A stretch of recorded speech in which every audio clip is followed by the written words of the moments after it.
जय गुरु जी के चरणों में कोटि कोटि नमन अनंतम शुक्राना। प्यारे गुरु जी के चरणों में संगत जी, आपका गुरु जी कृपा सत्संग में बहुत बहुत स्वागत है। संगत जी, गुरु जी ने हम पर इतनी कृपा की है कि हमें शिव पुराण का पाठ के एंड तक पहुंचा दिया। थोड़ा थोड़ा पढ़ते पढ़ते एक भी वर्ड हमने इसका मिस नहीं किया। गुरु जी की अनंतम कृपा हम सब पर है, सारी संगत पर है जो ये शिव पुराण पढ़ रहे हैं, क्योंकि दिन में 15-20 मिनट गुरु जी को देना हमारे लिए बहुत ही कल्याणकारी होगा। 15-20 मिनट गुरु जी की अगर हम सुनते हैं, उनकी स्तुति किसी भी रूप में सुनते हैं। इसमें शिव पुराण में रामचंद्र जी का भी वर्णन है, श्री कृष्ण जी का वर्णन है, क्योंकि ये सारे रूप विष्णु के ही हैं। विष्णु के अवतार थे रामचंद्र जी, और श्री कृष्ण भगवान रुद्र से ही उत्पन्न हुए थे, और भगवान रुद्र तो साक्षात शंकर ही हैं। और गुरु जी का आशीर्वाद ले लेते हैं। ओम नमः शिवाय, शिव जी सदा सहाय।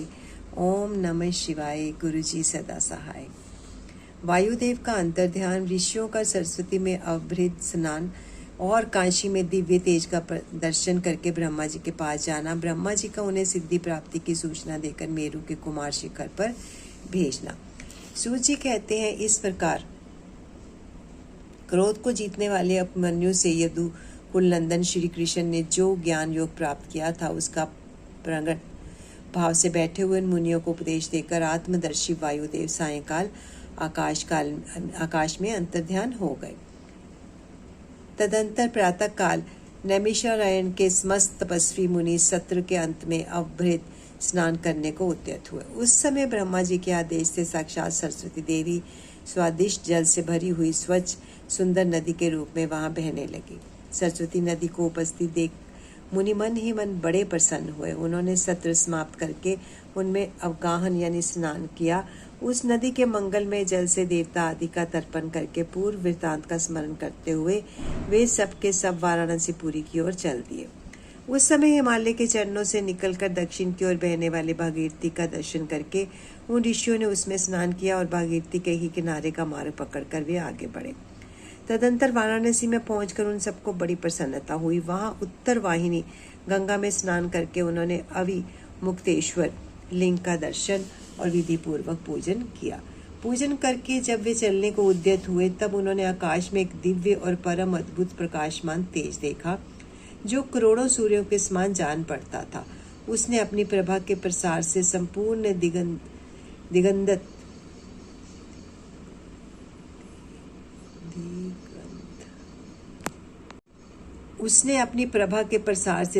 संपूर्ण दिगंत को प्राप्त कर लिया था। तदंतर जिन्होंने अपने शरीर में भस्म लगा रखा था, वे सैकड़ों सिद्ध पाशुपत मुनि निकट जाकर उस तेज में लीन हो गए। उन तपस्वी महात्माओं के इस प्रकार लीन हो जाने पर वह तेज तत्काल अदृश्य हो गया।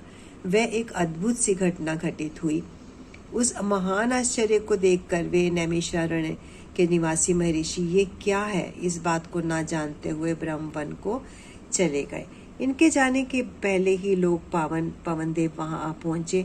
उन्होंने नैमिषारण्य वासी ऋषियों का जिस प्रकार साक्षात्कार हुआ, जिस प्रकार उनसे उनकी बातचीत हुई, उन ऋषियों की शुद्ध बुद्धि जिस प्रकार पार्षदों सहित शाम सदाशिव में लगी थी, और जिस प्रकार उन यज्ञ परायण ऋषियों का वह दीर्घकालीन यज्ञ पूरा हुआ था, ये सारी बातें जगत श्रेष्ठा ब्रह्म योनि ब्रह्मा जी को बताई। फिर अपने कार्य के लिए उनसे आज्ञा ले वे अपने नगर को चले गए। तदंतर अपने स्थान पर बैठे हुए ब्रह्मा जी गान की कला में परस्पर स्पर्धा रखने और विवाद करने वाले तुम्बुरु और नारद के गान जनित रस का आस्वादन करते हुए वहां मध्यस्थता करने लगे। उस समय वे गंधर्वों और अप्सराओं से सेवित हो सुखपूर्वक बैठे थे। उस वेला में किसी बाहरी व्यक्ति को वहां जाने का अवसर नहीं दिया जाता था। इसलिए जब नैमिषारण्य निवासी मुनि वहां पहुंचे, तब द्वारपालों ने उन्हें द्वार पर ही रोक दिया। वे मुनि ब्रह्म भवन के बाहर ही पार्श्व भाग में बैठ गए। इधर संगीत गोष्ठी में नारद ने तुम्बुरु की समानता प्राप्त की। तब परमेष्ठी ब्रह्मा ने उन्हें तंबुरु के साथ रहने की आज्ञा दी और वे पारस्परिक स्पर्धा को त्याग कर तुम्बुरु के परम मित्र हो गए। तत्पश्चात गंधर्वों और अप्सराओं से घिरे हुए नारद नकुलेश्वर महादेव को वीणा गान सुनाकर संतुष्ट करने के लिए तंबूरों के साथ ब्रह्म भ्रमण से उसी प्रकार निकले जैसे मेघों की घटा से सूर्यदेव बाहर निकलते हैं। उस समय मुनिवर नारद को देखकर उन 6 कुलों से उत्पन्न हुए ऋषियों ने प्रणाम किया। फिर बड़े आदर के साथ ब्रह्मा जी से मिलने का अवसर पूछा। नारद जी का चित्त दूसरी ओर लगा था और वे बड़ी उतावली में थे, अतः उनके पूछने पर बोले,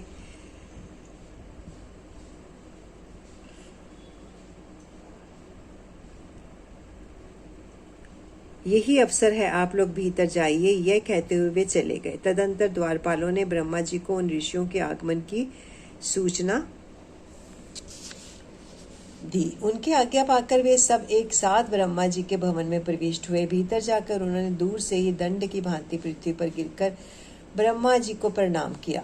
फिर उनका आदेश पाकर वे ऋषि उनके पास गए और चारों ओर से उन्हें घेर कर बैठे। उन्हें वहां बैठा देख कमलासन ब्रह्मा ने उनका कुशल समाचार पूछा और बताया कि मुझे तुम लोगों का सारा वृत्तांत ज्ञात हो चुका है, क्योंकि वायुदेव ने यहाँ पर सब कुछ कहा है। अब तुम बताओ, जब वायुदेव तुम्हें कथा सुनाकर अदृश्य हो गए तब तुमने क्या किया? देवेश्वर ब्रह्मा के इस प्रकार पूछने पर उन मुनियों ने अवभृत स्नान के पश्चात गंगा तीर्थ में जाने, वाराणसी की यात्रा करने, वहां देवेश्वरों द्वारा स्थापित शिवलिंगों और अविमुक्तेश्वर लिंग के भी दर्शन पूजा करने, आकाश में महान तेज पुंज के दिखाई देने, कतिपय महर्षियों के उसमें लीन होने तथा फिर उस तेज के अदृश्य हो जाने की सब बातें ब्रह्मा जी से विस्तार पूर्वक उन्हें बारंबार प्रणाम करके कही। साथ ही यह भी बताया कि हम अपने मन में बहुत विचार करने पर भी उस तेज को ठीक ठाक जान ना सके। मुनियों का कथन सुनकर विश्व श्रेष्ठा चतुर्मुख ब्रह्मा ने किंचित सिर हिलाकर गंभीर वाणी में कहा, महर्षियों, तुम्हें परम उत्तम पारलौकिक सिद्धि प्राप्त होने का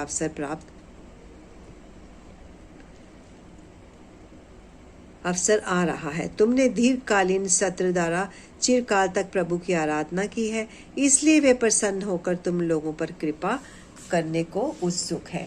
उस तेज पुंज के दर्शन की जो घटना घटित हुई उससे यही बात सूचित होती है।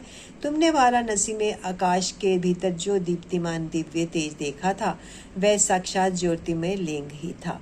उसे महेश्वर का उत्कृष्ट तेज समझो।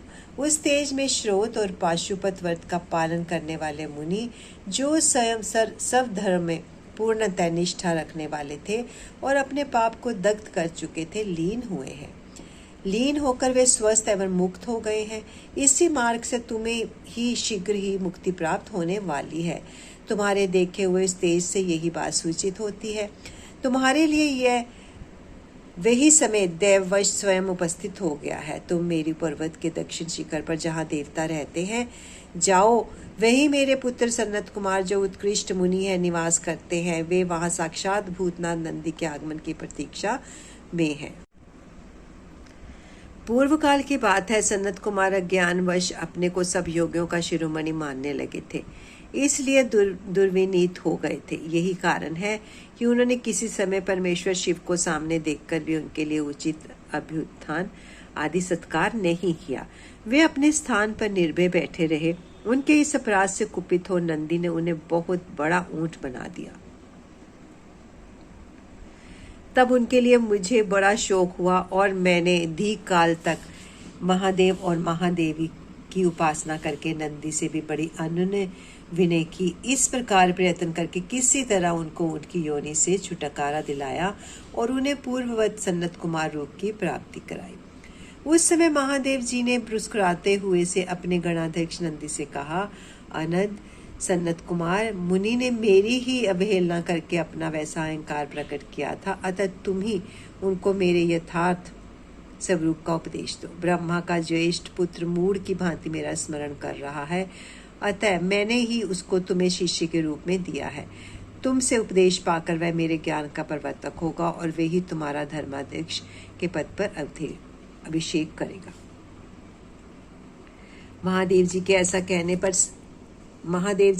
कहने पर समस्त भूतगणों के अध्यक्ष नंदी ने प्रातःकाल मस्तक झुकाकर स्वामी की अभय आज्ञा शिरोधार्य की तथा सन्नत कुमार भी मेरी आज्ञा से इस गणराज नंदी को प्रसन्न करने के लिए मेरू पर दुष्कर तपस्या कर रहे हैं।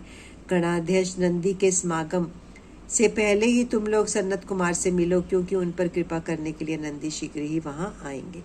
विश्व योनि ब्रह्मा के इस प्रकार शीघ्र आदेश देकर भेजने पर वे मुनि मेरु पर्वत के दक्षिणवर्ती कुमार शिखर पर गए। अध्याय 40 की समाप्ति। संगत जी अपनी वाणी को यहीं पर देते हैं जी विराम, और कल पढ़ेंगे हम इसका लास्ट अध्याय, यानी कि इसका शिव पुराण का पावन शिव पुराण, महान शिव पुराण का करेंगे समापन, और गुरु जी को और शिव जी को लगाएंगे भोग। तो संगत जी आप कल का पाठ जरूर सुनिएगा। अंत सुनना आज का भी बहुत इम्पोर्टेंट है, सेकंड लास्ट है। और आप ये जरूर बताएं कमेंट सेक्शन में संगत जी कि शिव पुराण के बाद आप क्या सुनना चाहेंगे। आइए गुरु जी की आज्ञा लेते हैं संगत जी। ओम नमः शिवाय, शिव जी सदा सहाय। ओम नमः शिवाय, गुरु जी सदा सहाय। जय गुरु जी। शुक्राना गुरु जी, लक्षों वारी शुक्राना मेरे दाता, करोड़ों करोड़ों बार शुक्राना मेरे मालिक। Thank you Guru ji, thank you so much Guru ji, thank you so much for everything Guru ji, thank you. शुक्राना। जय गुरु जी।